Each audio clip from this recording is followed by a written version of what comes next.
পানি পানি যে বাজে আছে পানি আছে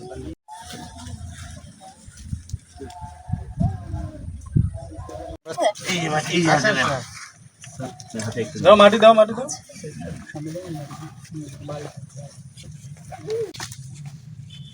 রহিম সাহেব মাটি এখন বেশি করে দিয়ে দেন এই ভাই সামনে যায় না সানগ্লাস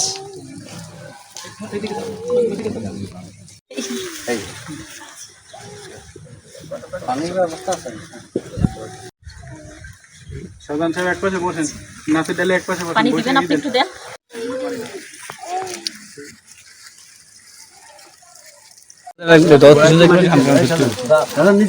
পানিটা ওনার হাতে দিয়ে দাও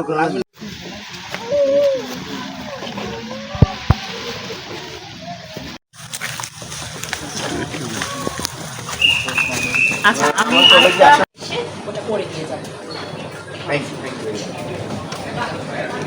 বাংলাদেশ আনসার ও গ্রাম প্রতিরক্ষা বাহিনী কর্তৃক আয়োজিত সমগ্র দেশব্যাপী যে প্রোগ্রামটি রয়েছে বৃক্ষরোপণ কর্মসূচি, সেখানে আজকে আমরা রায়পুর সরকারি ডিগ্রি কলেজে এখানে উপস্থিত আছি। সরকারি কলেজে এখানে আমাদের সাথে কলেজের অধ্যক্ষ সহ আমাদের জেলা কমান্ড্যান্ট আনসার উনি আছেন। আমরা একটি সমন্বিত টিমওয়ার্ক হিসাবে আমাদের বিভিন্ন সামাজিক কাজগুলো করে থাকি। তার একটি অংশ হিসাবে হচ্ছে গাছ লাগানো এবং বৃক্ষরোপণ কর্মসূচি। এবং আজকে এই বৃক্ষরোপণ কর্মসূচির মাধ্যমে এখানে যারা উপস্থিত আছেন তারা তো উপকারভোগী হবেনই, এবং এর পাশাপাশি এখানে স্থানীয় যারা আছেন ছাত্র বা অন্যান্য যারা ভবিষ্যতে থাকবে তারা এর মাধ্যমে এখানে বিভিন্ন ধরনের যে গাছগুলো আছে আপনার আম, ডালিম এবং পেয়ারা সহ এগুলোর মাধ্যমে এখানে তারা উপকৃত হবে। এবং একই সাথে এটি একটি পরিবেশ বান্ধব কাজ হয়। আমি এটি মনে করি একটি চমৎকার উদ্যোগ, এবং এই উদ্যোগগুলো নিয়মিতভাবে অন্যান্য দপ্তর যারা আছে তারাও এটি চলমান রাখবে বলে আমার প্রত্যাশা। এবং এর মাধ্যমে আমাদের সামাজিক বনায়ন সহ এবং পরিবেশের উন্নয়ন সহ এই কাজগুলো চলমান থাকবে। ধন্যবাদ। আমি জেলা কমান্ডার লক্ষ্মীপুর সোনিয়া বেগম। আমাদের আনসার ও গ্রাম প্রতিরক্ষা বাহিনীর বৃক্ষরোপণ অভিযান 2025 উপলক্ষে আমাদের মহাপরিচালক মহোদয়ের আদেশে এবং আমাদের যে রেঞ্জ কমান্ডার স্যার রয়েছেন তার নেতৃত্বে আমরা প্রতিটি জেলায়, আমাদের এই কুমিল্লা বিভাগের প্রতিটি জেলায়, শুধু এইখানে না আসলে সব জেলাতেই হচ্ছে, আমরা প্রতি বছরেই হাজার হাজার গাছ লাগিয়ে থাকি।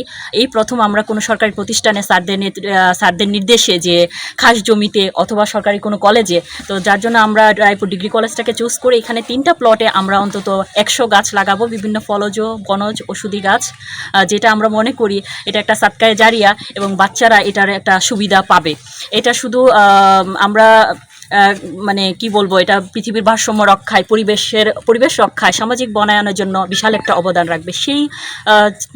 সেটা চিন্তা করে আমাদের মহাপরিচালক মহোদয়ের স্যারের নির্দেশনা রয়েছে যে আমরা সুন্দরভাবে বিভিন্ন জায়গায় গাছ লাগানো এবং দেশ সেবায় অবদান রাখার জন্য।